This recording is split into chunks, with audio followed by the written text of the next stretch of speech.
پیارے بھائیوں، اسی طرح دنیا کے اندر دنیا کے دکھ، دنیا کے غم، دنیا کی پریشانیاں، ہر انسان دکھوں میں گھرا ہوا ہے، اور یہ دنیا کی حقیقت ہے۔ اس لیے کہ دنیا کے اندر کوئی غم نہ ہو یہ ممکن ہی نہیں، اس لیے کہ یہ جنت میں ہونا ہے۔ جنت میں بندہ مومن کو کوئی دکھ اور غم نہیں ہوگا۔ دنیا کے اندر تو غم آنے ہیں، پریشانیاں دنیا کا حصہ ہے، لیکن اللہ کے رسول نے ایک طریقہ بتایا ہے۔ سیدہ عائشہ رضی اللہ تعالیٰ عنہ فرماتی ہیں کہ جب بھی ہمارے گھر کے اندر کوئی پریشانی آتی نا تو اللہ کے رسول تمام گھر والوں کو اکٹھا کرتے، تمام گھر والوں کو جمع کر کے آپ ایک دعا کرواتے۔ تو مجھے اور آپ کو بھی وہ دعا کرنی چاہیے تاکہ اللہ ہمارے غم کو دور کر دے، اللہ ہماری پریشانی کو دور فرما دے۔ اور وہ دعا کیا ہے؟ نبی صلی اللہ علیہ وسلم فرماتے ہیں اذا اصاب احدکم غم او کرب، جب بھی کسی بندہ مومن کو کوئی غم پہنچے، کوئی پریشانی پہنچے تو یہ دعا پڑھ لے، اللہ اللہ ربی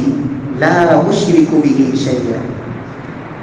اللہ ہی میرا پروردگار ہے، اللہ ہی مجھے پالنے والا ہے، لا اشرک بہ شیئا، میں اس اللہ وحدہ لا شریک کے ساتھ کسی کو بھی شریک نہیں بناتا۔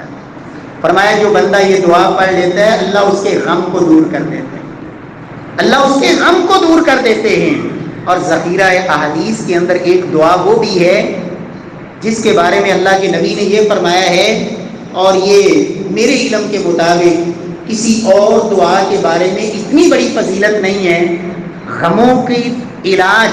یا دکھوں کے دور کرنے کی دعائیں تو موجود ہیں، لیکن ایک دعا ایسی ہے جس کے بارے میں اللہ کے رسول نے یہ فرمایا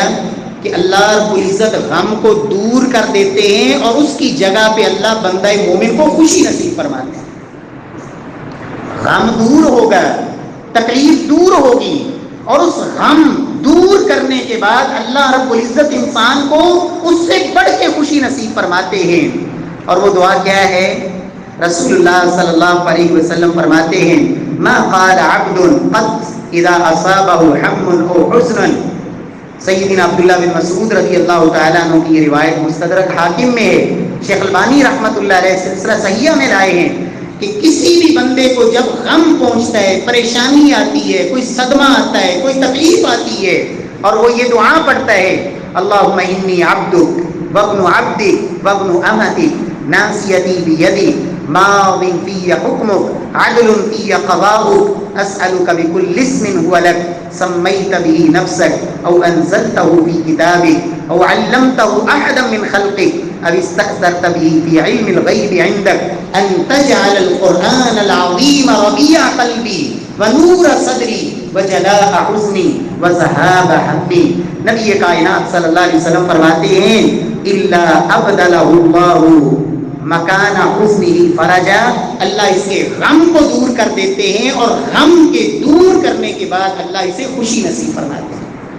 تو دعا اگرچہ تھوڑی لمبی ہے،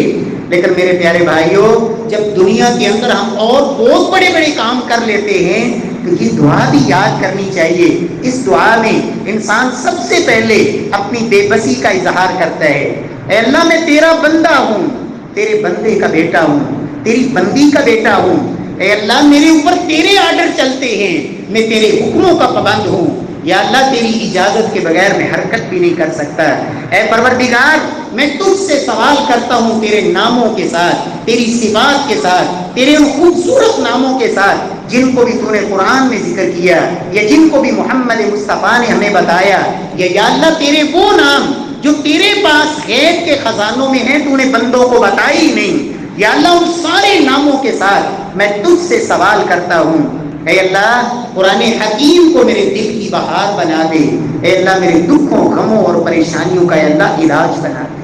تو بڑی خوبصورت دعا ہے، رب العالمین اس دعا کے نتیجے میں انسان کے غم کو بھی دور کرتے ہیں اور رب العالمین انسان کو خوشیاں نصیب فرماتے ہیں۔